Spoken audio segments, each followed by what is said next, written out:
Laurent Reynaud, bonjour. Vous êtes de Domaine Skiable de France, donc qui est une chambre professionnelle qui s'occupe de tout ce qui se passe dans les stations de ski.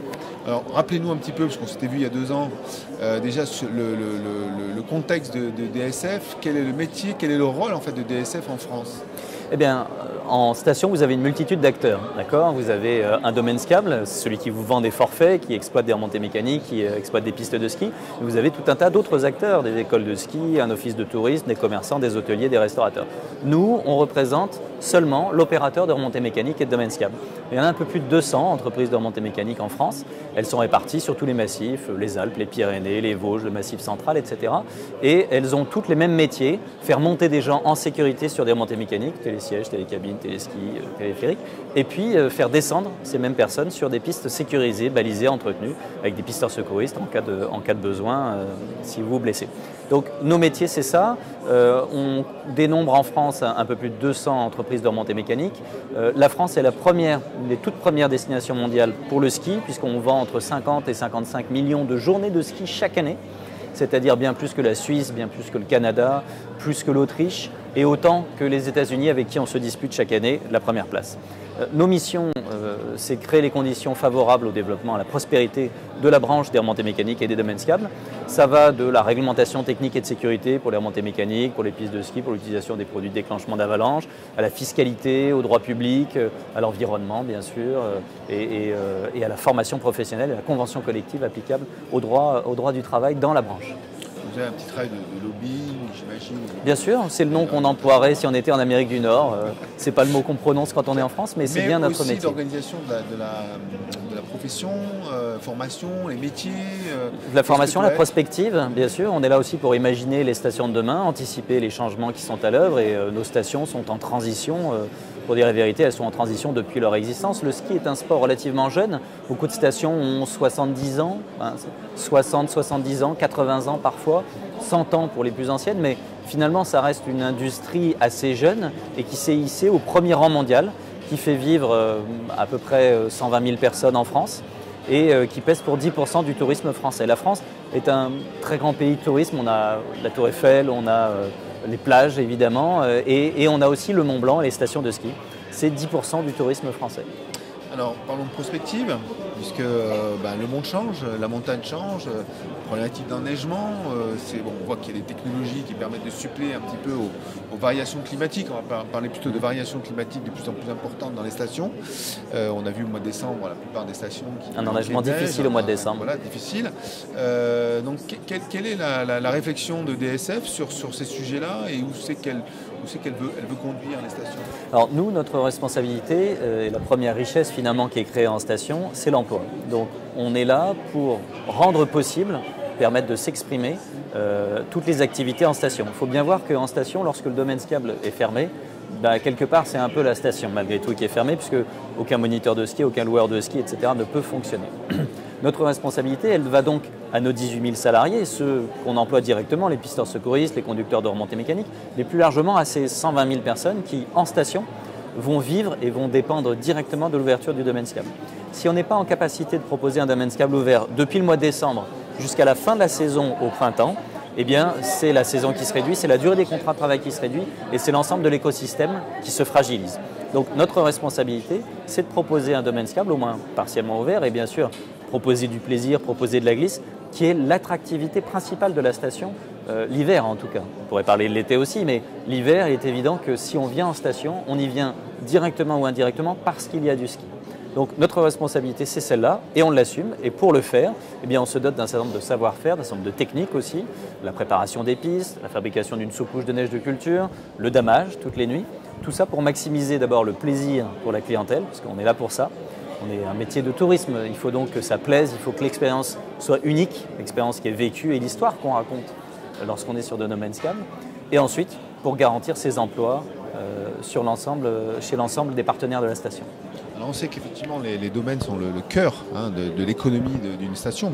C'est la locomotive. C'est la locomotive, parce qu'après si les pistes ne sont pas ouvertes, ce que me disait un directeur de station il n'y a pas longtemps, au mois de décembre, on disait notre boulot c'est d'ouvrir les pistes.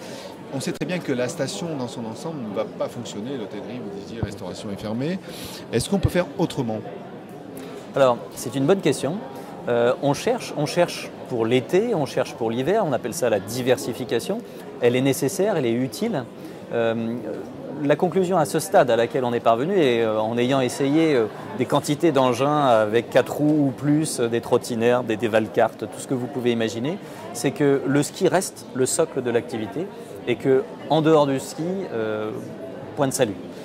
J'ai coutume de dire que le tout ski est fini, mais que sans le ski, tout est fini. On n'a pas trouvé d'activité susceptible d'avoir le même pouvoir d'attraction, pour faire venir des clientèles chez nous, différentes du ski. J'en veux pour preuve que l'été, le modèle économique reste complexe à équilibrer et que d'ailleurs la mise à disposition de remontées mécaniques l'été n'est pas la clé à la question de la fréquentation touristique de la montagne l'été. L'hiver, il y a une vraie envie de diversification. Les gens qui viennent en station une semaine l'hiver veulent pouvoir faire plein de choses, pas que du ski. Mais malgré tout, elles ne viendront pas dans la station si on ne leur propose que finalement des choses qu'on peut faire partout ailleurs, mieux et moins cher qu'en station, du spa, de la randonnée, etc., etc. Le ski, c'est vraiment le produit d'appel. Si on n'a pas ce socle-là, qui est aussi un socle rentable d'ailleurs, il faut le dire, et l'ensemble des autres activités de diversification ne s'expriment pas.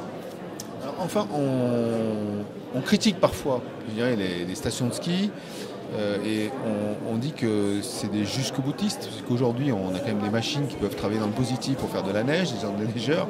On se dit bon, à quel coût et jusqu'où on va aller pour créer de la neige, pour ouvrir les pistes, alors qu'on sait aussi que quelque part, s'il ne fait pas froid, qu'il fait du soleil dans la plaine et qu'on ne voit pas les montagnes enneigées, ça ne donne pas envie forcément d'aller skier.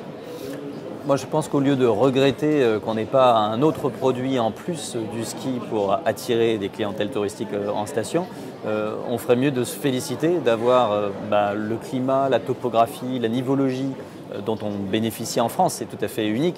Je peux vous dire que quand vous allez skier en Finlande, en Norvège ou en Suède, les nivelés que vous avez n'ont rien à voir avec ce qu'on peut proposer nous en France. On a un terrain de jeu qui est phénoménal.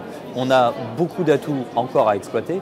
Et plusieurs générations d'exploitants de domaine skiable se succéderont avant que les questions de climat qui existent par ailleurs et dont on ne cherche pas, sur lesquelles on n'est pas sceptique du tout, il y a une évolution climatique qui est à l'œuvre, mais l'échelle de temps de cette mise en place des changements climatiques permet d'être serein sur les prochaines générations d'exploitants de domaine skiable. Et donc pour l'instant notre responsabilité, et dans l'échelle de temps qui est notre responsabilité, je dirais sur les 30 prochaines années en particulier, puisque c'est souvent l'échelle de temps de nos délégations de services publics, on est tout à fait serein et les investisseurs qui sont derrière nous le sont également. Autant les stations de moyenne montagne ont des difficultés de plus en plus. Cette année, c'est une saison difficile pour la moyenne montagne. Quel est le constat qu'on peut faire? Quelle solution il peut y avoir pour ces stations de moyenne montagne?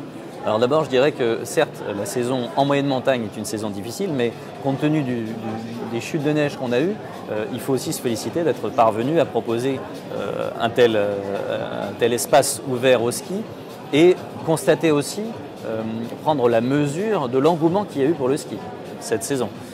Sur les 2 semaines du cœur des vacances de février, on a fait 20% de l'activité de l'hiver, en seulement 2 semaines. Il y a un engouement pour le ski qui ne se tarit pas. Il y a là un moteur, une locomotive, et pour en tirer tous les bénéfices, d'abord en termes d'emploi, je le redis, il faut être capable de sécuriser au moins une partie du domaine skiable. C'est ce qu'on fait au travers d'une fabrication d'une sous-couche de neige de culture, mais c'est ce qu'on fait aussi au travers d'un savoir-faire qui est plus large, qui dépasse la seule neige de culture, avec les travaux de piste, le damage la nuit et tout un ensemble de techniques. On parle de management de la neige aujourd'hui et être capable d'ouvrir, y compris en situation déficitaire d'enneigement, c'est un des objectifs pour garantir que les contrats de travail seront tenus du début de la saison jusqu'à la fin de la saison. Merci. Merci à vous.